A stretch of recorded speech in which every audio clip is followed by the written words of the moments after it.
Lapangkanlah tempat kemahmu, bentangkan tenda kediamanmu. Jangan menghemat, panjangkan talinya dan pancangkan kokoh patokmu. Lapangkanlah tempat kemahmu, bentangkan tenda kediamanmu.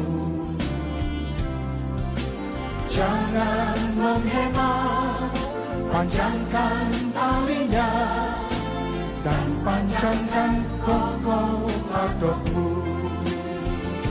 Sebab engkau kan mengembang ke kanan ke kiri.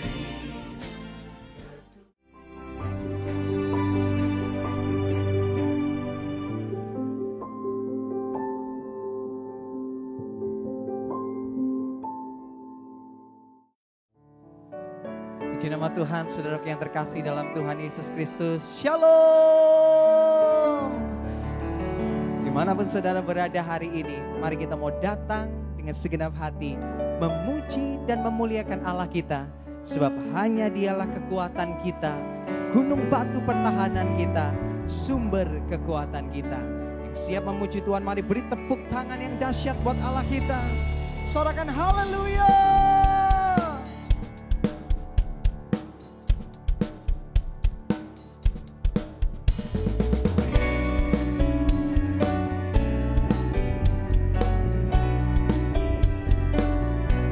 Datang memuji dan memuliakan Engkau ya Tuhan. Mari yang percaya sama-sama kita nyanyikan. Meskipun musuh di depanku, rintangan menghadang langkahku, ku tahu sungguh Engkau bersamaku.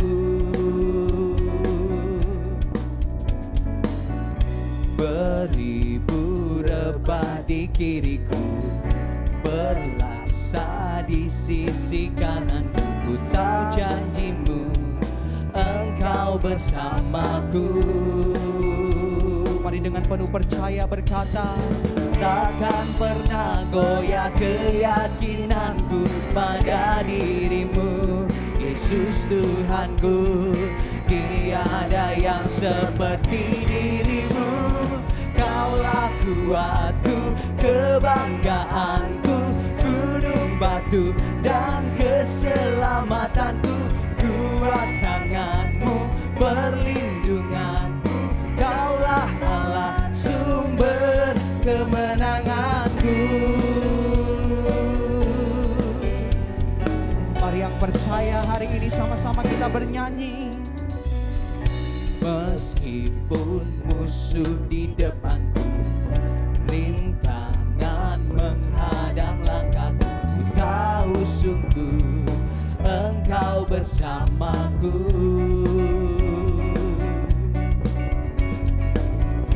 Beribu rebah di kiriku, berlasa di sisi kananku, tahu janjimu Engkau bersamaku. Mari yang percaya sama-sama nyanyikan. Takkan pernah goyah keyakinanku pada dirimu, Yesus Tuhanku. Tiada yang seperti dirimu, Kaulah kuatku, kebanggaanku, gunung batu dan keselamatanku. Kuat tanganmu, perlindunganku, Kaulah Allah, sumber kemenangan. Kaulah kuatku, kebanggaanku, gunung batu dan keselamatanku. Kuat tanganmu, perlindunganku, Kaulah Allah, sumber kemenanganku. Sumber kemenanganku, sumber kemenangan, Kaulah kuatku. Mari yang percaya Dia sumber kemenangan kita. Berikan tepuk tangan yang dahsyat.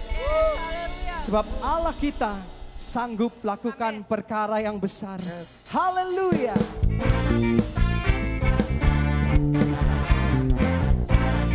Mari percayalah hanya kepadanya, saudara.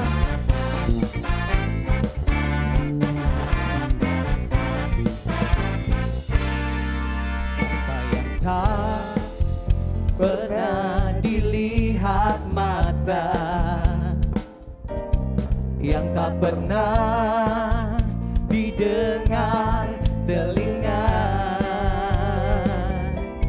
yang tak pernah timbul di dalam hati, semua disediakannya bagi yang mengasihi Dia. Allah sanggup melakukan segala perkara, dulu, sekarang, dan selamanya. Kuasanya tidak berubah. Allah sanggup melakukan segala perkara, dulu, sekarang, dan selamanya. Kuasanya tak berubah.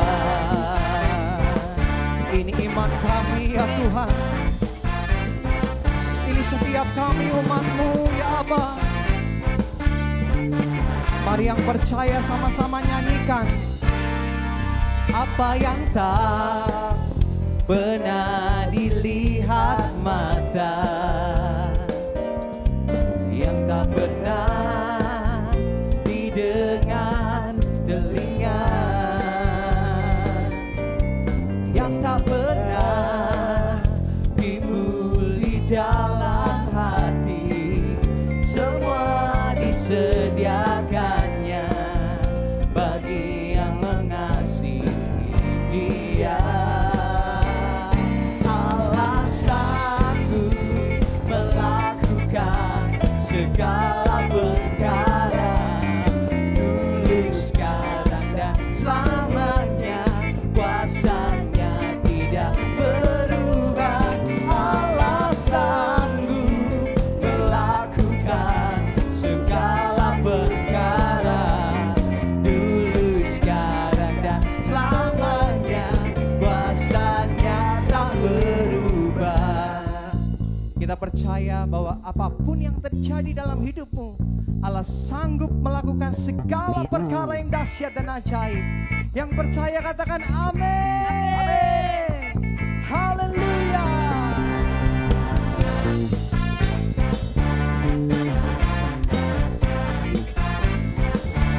Ini iman kami ya Tuhan.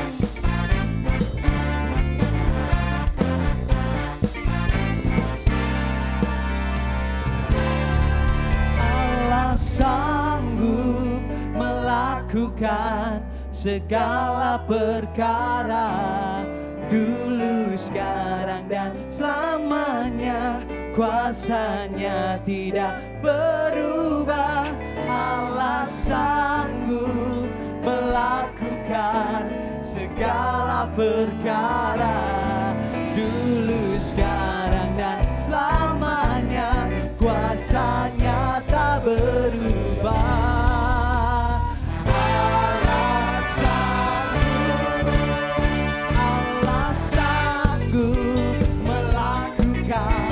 Segala perkara, katakan, dulu, sekarang, dan selamanya.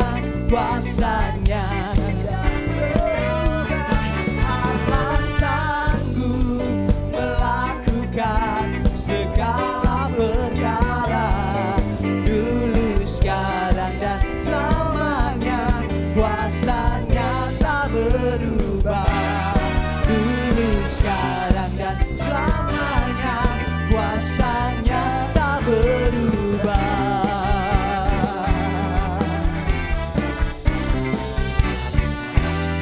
Mari yang percaya beri tepuk tangan buat Allah kita. Terima kasih Tuhan. Terima kasih ya. Kita percaya apapun yang terjadi dalam hidup kita, Allah sanggup lakukan perkara-perkara yang dahsyat. Bukan perkara yang jauh melampaui dari apa yang dapat kita pikirkan dengan pikiran kita manusia.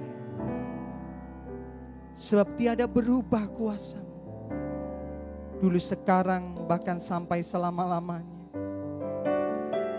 Dimanapun kami berada hari ini, selama kami menyembah-Mu, kami percaya dan kami akan melihat mujizat itu terjadi dalam hidup kami. Tiada berubah kuasa nama-Mu, tiada berkesudahan kasih setia-Mu.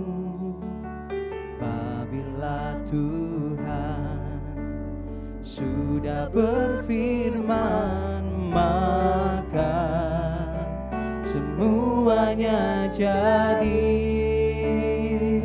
Selama ku menyembah-Mu, ku percaya bahwa mujizat masih terjadi.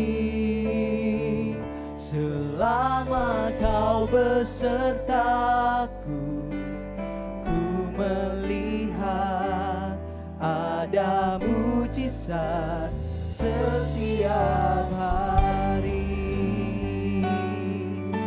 Mari yang percaya, sama-sama kita nyanyikan.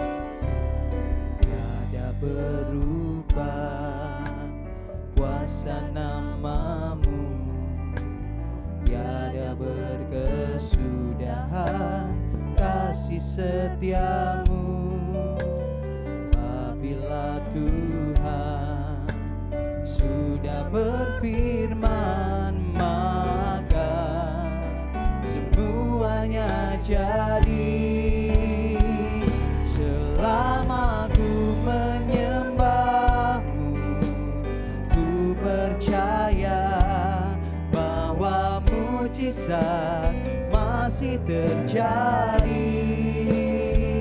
Selama Kau besertaku, ku melihat ada mujizat setiap hari.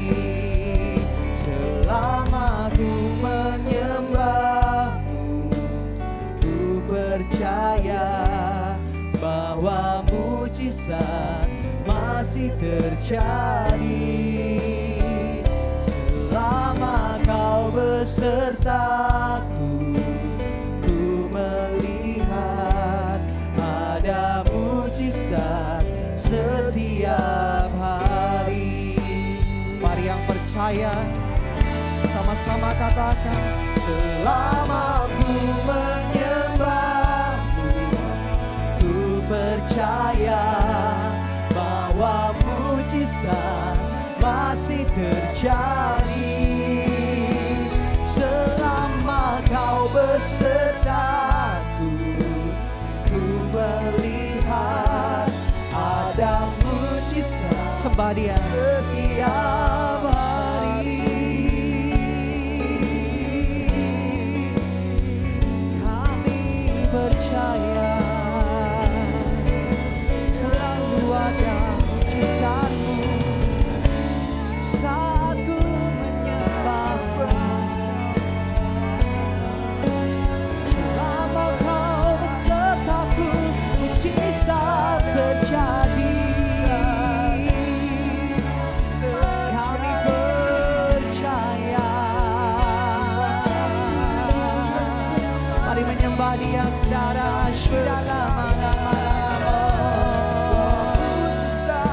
Percayalah kepadanya,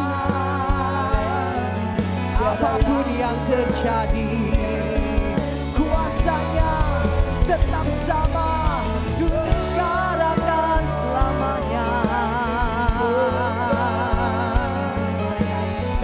Mari yang hari ini percaya dengan imanmu, katakan, Tuhan, ku percaya tangan-Mu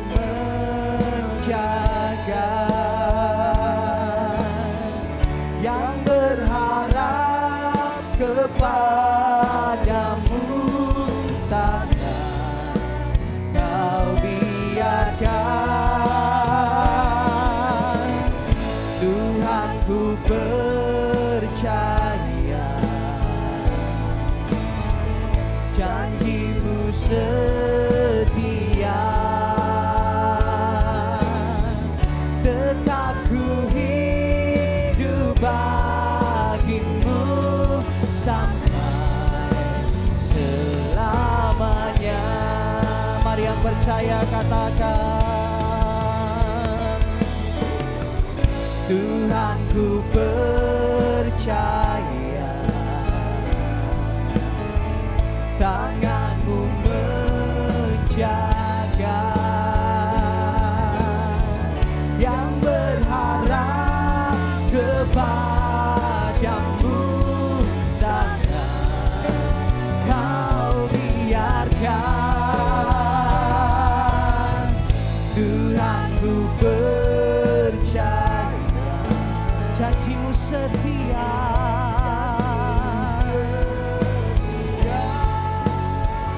oh, tetap ku hidup bagi-Mu sampai selamanya.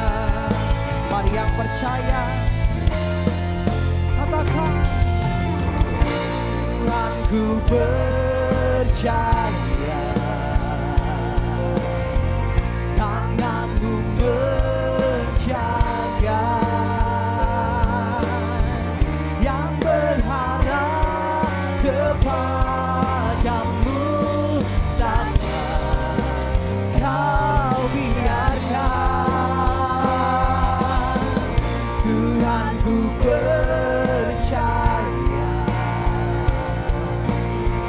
janji-Mu setia,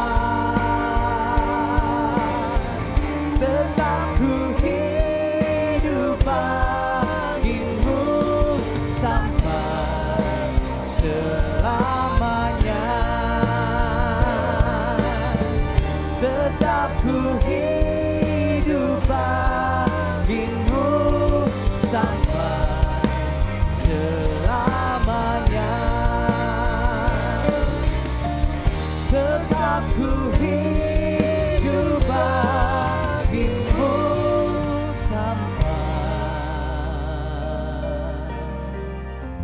selamanya.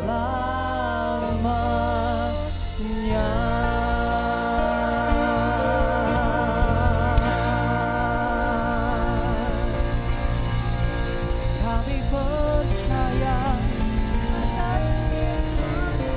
kami percaya, haleluya, kami percaya. Terima kasih Tuhan, ini iman kami, ini percaya kami hanya kepada Engkau sampai selama-lamanya. Haleluya. Amin. Shalom semuanya. Waktu berjalan begitu cepat. Dengan tidak terasa tanggal 4 September tahun 2020, keluarga besar GBI Jalan Jenderal Gatot Subroto berumur 32 tahun. Dimulai dengan satu gereja di Gedung Karsa Pemuda Senayan, Jakarta, yang berjumlah sekitar 400 orang. Sekarang berkembang menjadi 1.200 gereja di dalam dan di luar negeri. Dengan jumlah jemaat lebih dari 300.000 orang, dengan sekitar 9.500 school. DNA gereja kita adalah restorasi Pondok Daud. Saya ingat ada 2 hamba Tuhan yang menubuatkan saya menjadi alat Tuhan untuk merestorasi Pondok Daud, yaitu Pendeta Scheng dari Belanda dan Om Damaris yang merupakan penginjil sepenuh waktu pertama di Indonesia. Mereka saat ini sudah bersama dengan Bapa di sorga.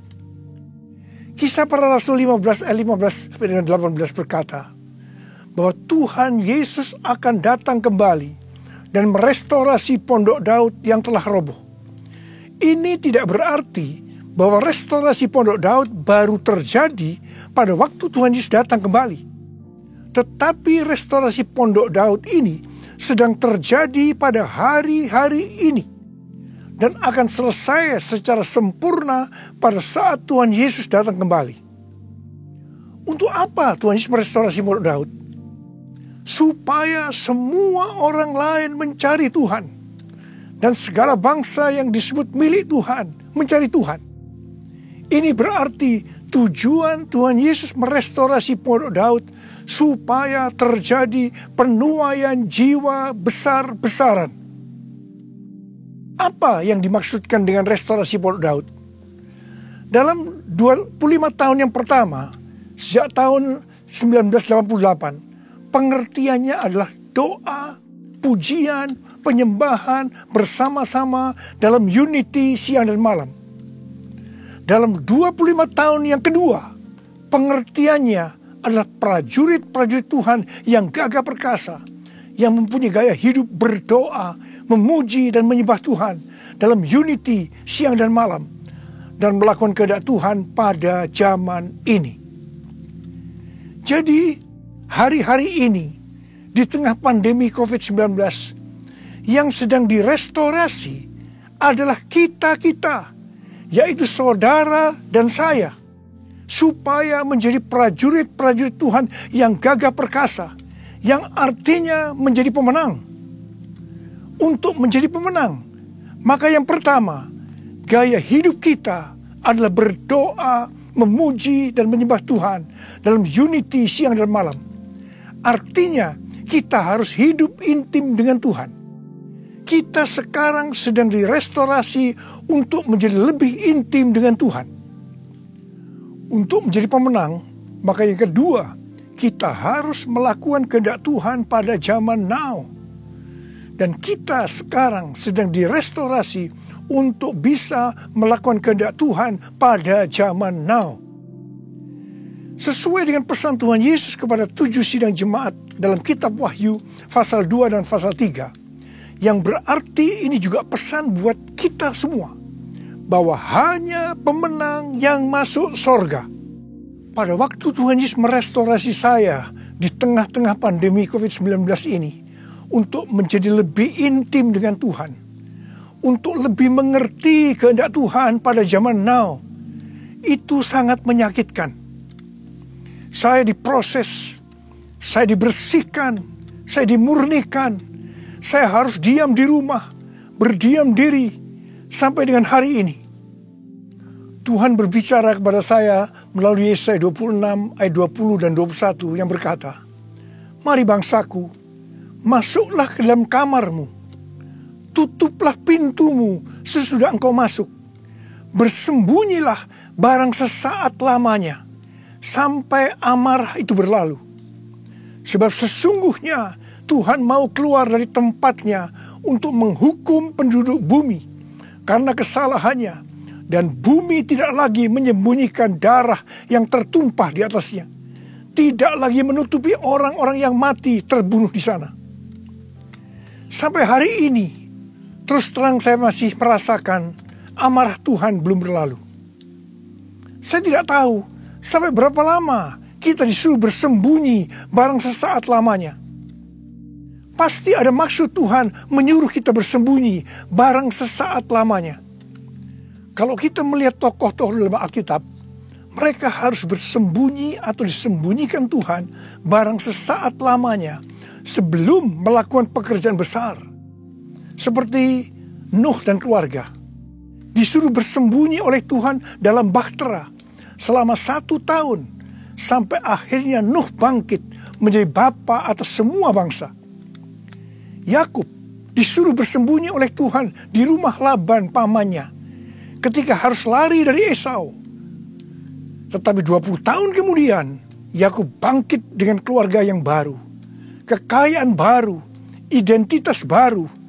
Dia menjadi Israel, yaitu nama baru untuk umat pilihan Tuhan. Yusuf disembunyikan oleh Tuhan dari usia 17 sampai 30 tahun. Perbudakan dan penjara yang dia jalani menjadi sekolah di mana Tuhan mempersiapkan Yusuf menjadi orang kedua di Mesir setelah Firaun. Musa disembunyikan Tuhan di padang gurun selama 40 tahun. Dan akhirnya Musa tampil untuk membebaskan bangsa Israel dari Mesir. Daud disembunyikan Tuhan selama 15 tahun setelah dia diurapi menjadi raja Israel. Ketika Daud akhirnya naik takhta, dia telah menjadi orang yang berkenan di hati Tuhan. Elia disuruh bersembunyi oleh Tuhan di tepi sungai Kerit. Setelah itu dia sendirian menghadapi seluruh Nabi Baal di Gunung Karmel. Yunus disembunyikan Tuhan dalam perut ikan selama 3 hari 3 malam. Setelah itu dia ke Niniwe berkhotbah dalam bangunan rohani terbesar dalam sejarah.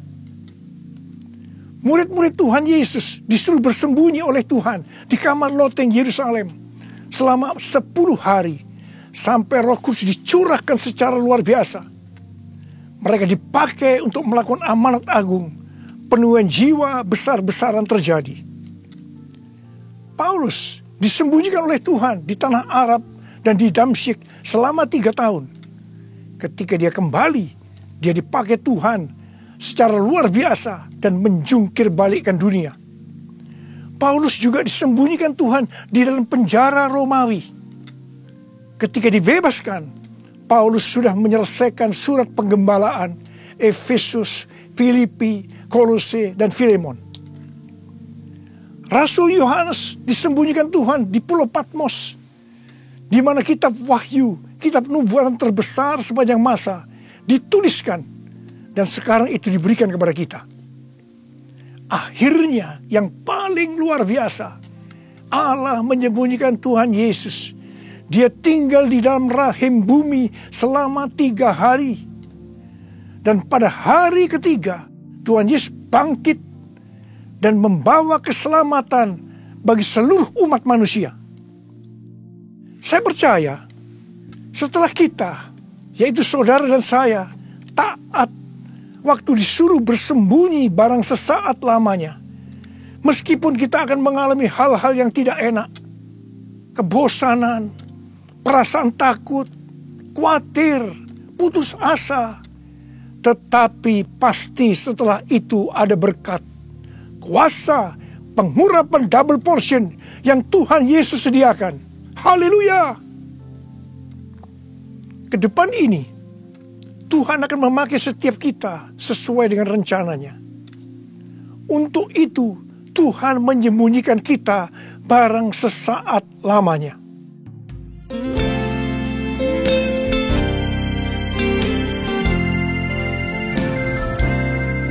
Tuhanku, ya Allahku, Engkau perlindunganku.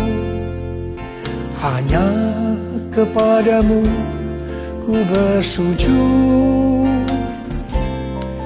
Tuhanku, ya Allahku, Engkau perlindunganku.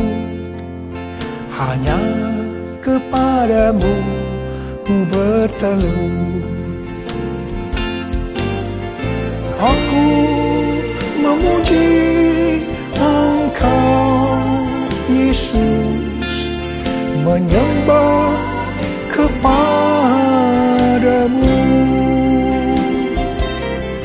Tuhanku, ya Allahku, Engkau batu karangku. Hanya kepadamu ku bersujud.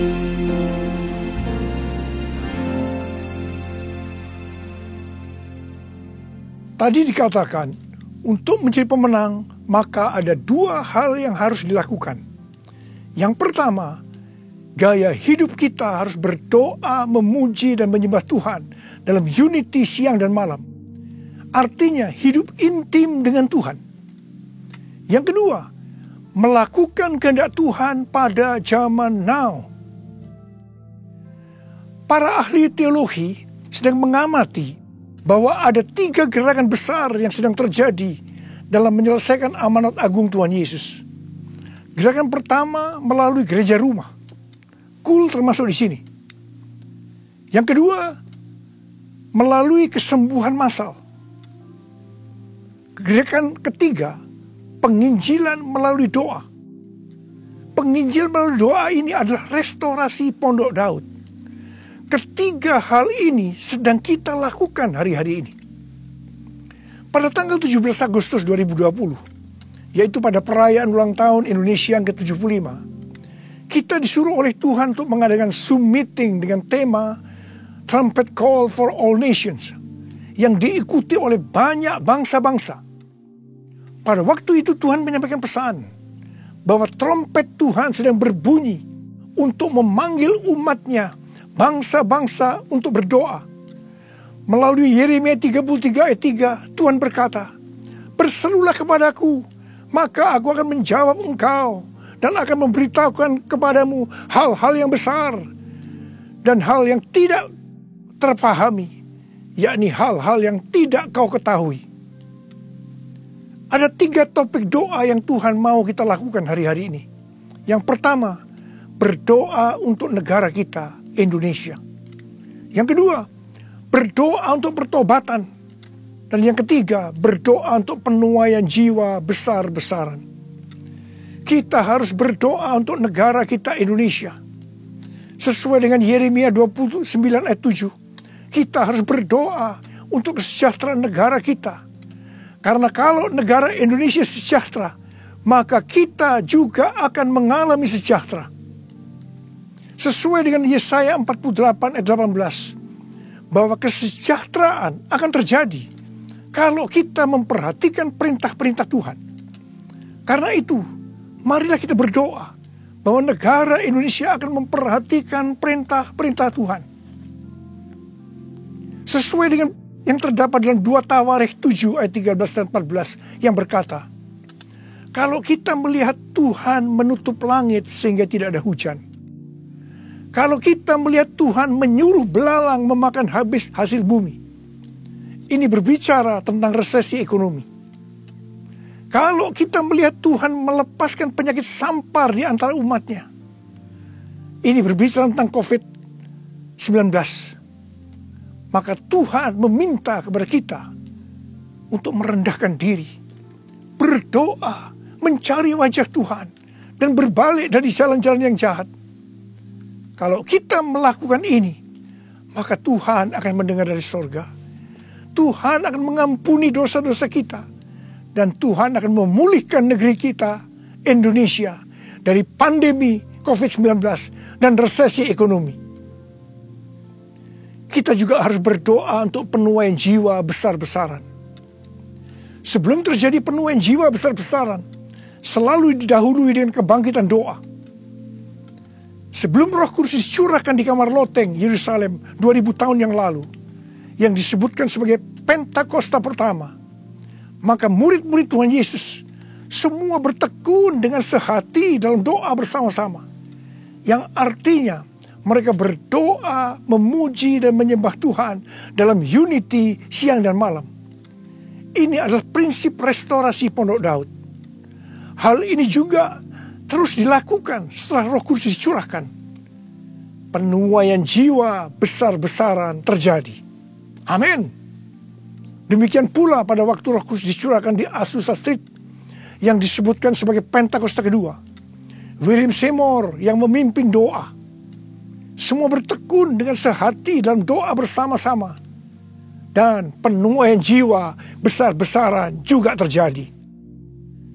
Tahun 2013, Tuhan berbicara kepada saya bahwa pencurahan Roh Kudus yang terjadi di zaman now disebutkan sebagai Pentakosta yang ketiga. Sejak saat itu, saya terus berdoa untuk kebangkitan doa di Indonesia. Karena pencurahan yang dahsyat dari Roh Kudus di era Pentakosta ketiga akan terjadi setelah terjadinya kebangkitan doa. Tahun 2020, ketika terjadi pandemi COVID-19 yang luar biasa terjadi juga kebangkitan doa antar denominasi di Indonesia. Menurut bilangan Research Center, 83,8% gereja-gereja di Indonesia ikut dalam kegerakan doa ini. Haleluya! Selain itu, pada tanggal 8 Juli sampai dengan 17 Agustus 2020, ada acara doa pujian penyembahan 24 jam sehari, 7 hari seminggu, selama 40 hari. Dan dilakukan pergantian tugas setiap 2 jam. Acara ini diikuti oleh gereja-gereja antar denominasi di seluruh Indonesia. Dan ini belum pernah terjadi sebelumnya. Bagi saya, semua ini merupakan tanda bahwa pencurahan Roh Kudus yang dahsyat dari Pentakosta ketiga akan terjadi. Kalau kita melihat Pentakosta pertama, demikian juga dengan Pentakosta kedua, itu selalu dimulai dengan doa, pujian, dan penyembahan siang dan malam, yang berarti ini adalah penggenapan restorasi Pondok Daud. Hal ini juga terjadi pada Pentakosta ketiga. Kita mungkin tidak sadar bahwa selama 32 tahun Tuhan memberikan DNA restorasi Pondok Daud kepada kita. Yang ternyata restorasi Pondok Daud itu untuk mempersiapkan Pentakosta yang ketiga. Kita harus berdoa agar kebangkitan doa, pujian, dan penyembahan terus berlanjut. Pasanya dicurahkan, berkatnya dilimpahkan, penuaian besar sungguh terjadi. Segala bangsa akan datang menyembah Yesus Tuhan, kemuliaan Tuhan telah turun. Kuasanya dicurahkan, berkatnya dilimpahkan, penuaian besar sungguh terjadi. Segala bangsa akan datang menyembah Yesus Tuhan, kemuliaan Tuhan telah turun. Kemuliaan Tuhan telah turun. Tuhan berkata mengenai Daud, bahwa Daud adalah orang yang berkenan di hati Tuhan dan yang melakukan kehendak Tuhan. Jadi Tuhan berkenan kepada Daud karena Daud melakukan kehendak Tuhan. Kehendak Tuhan yang mana? Alkitab berkata bahwa Daud melakukan kehendak Tuhan pada zamannya. Kalau kita merindukan hidup kita berkenan di hati Tuhan, maka kita harus melakukan kehendak Tuhan pada zaman now. Apa kehendak Tuhan pada zaman now? Yang pertama, pada waktu Tuhan Yesus ditanya oleh murid-muridnya tentang tanda kedatangannya dan tanda kesudahan dunia, salah satunya Tuhan Yesus menjawab dari Matius 24 ayat 14 yang berkata, dan Injil kerajaan ini akan diberitakan di seluruh dunia menjadi kesaksian bagi semua bangsa. Sesudah itu barulah tiba kesudahannya. Tuhan Yesus akan datang kembali setelah Injil kerajaan diberitakan ke seluruh dunia menjadi kesaksian bagi semua bangsa.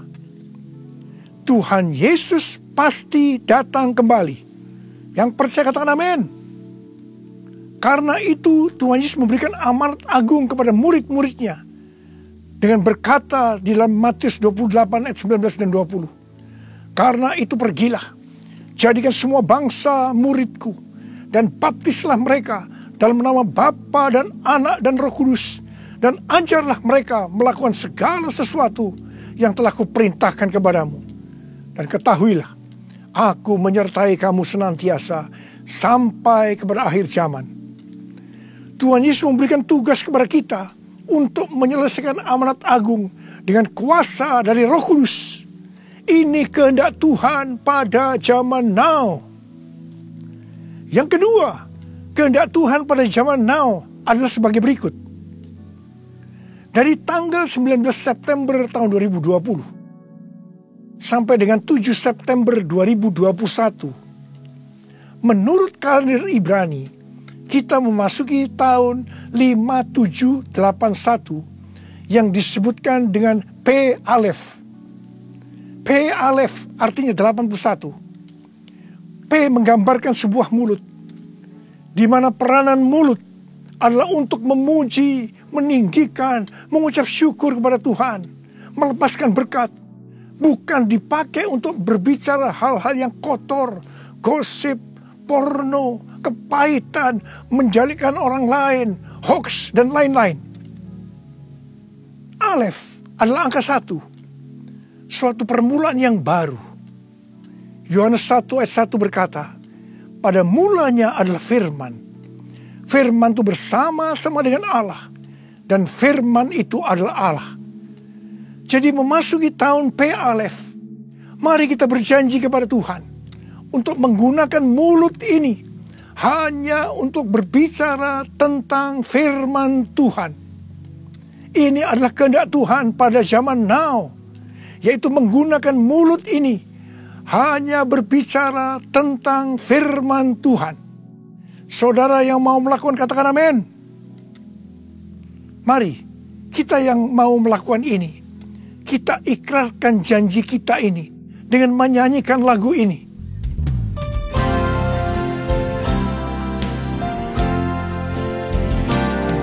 Mulutku penuh dengan pujian kepadamu ya Yesus Tuhan. Sepanjang hari ku beri penghormatan kepadamu ya Allahku. Mulutku penuh dengan pujian kepadamu ya Yesus Tuhan. Sepanjang hari ku beri penghormatan kepadamu ya Allahku. Kepadamu ya Allahku. Uriala basyara bala bala bala bala. Uriala bara bara bara bara bara bara bara bara. Uriala bara bara bara bara bara bara bara bara. Oh Yesus, saya mau berdoa buat saudara. Ada berapa banyak di antara saudara yang saat ini sedang disuruh oleh Tuhan bersembunyi barang sesaat lamanya. Mungkin saudara mengalami ketakutan, kebosanan, mungkin kecewa, mungkin ada yang putus asa. Tapi ketahuilah, Tuhan menyuruh kita, menyuruh saudara bersembunyi barang sesaat lamanya untuk merestorasi saudara, untuk menjadi prajurit-prajurit Tuhan yang gagah perkasa, untuk menjadi pemenang, dan hanya pemenang yang masuk surga. Tuhan, berikanlah damai sejahtera-Mu buat anak-anak-Mu Tuhan. Kasihani mereka ya Tuhan, kasihani. Sudah lama Tuhan mereka sedang menunggu-nunggu ini. Terima damai sejahtera Tuhan, terima kesembuhan, terima mujizat Tuhan. Oh ralabashikara. Tuhan terima kasih. Ya Tuhan terima kasih. Tuhan terima kasih. Tuhan terima kasih. Terima kasih Tuhan. Terima kasih. Dalam nama Yesus. Amin. Angkat tangan saudara. Terimalah berkat Tuhan. Kasih karunia yang berlimpah-limpah daripada Allah Bapa dalam anak yang tunggal Yesus Kristus. Persekutuan yang manis dengan Roh Kudus menyertai saudara sekalian mulai hari ini sampai Tuhan sudah datang menjemput kita di awan-awan dan bahkan sampai selama-lamanya. Yang percaya bersama-sama katakan amin.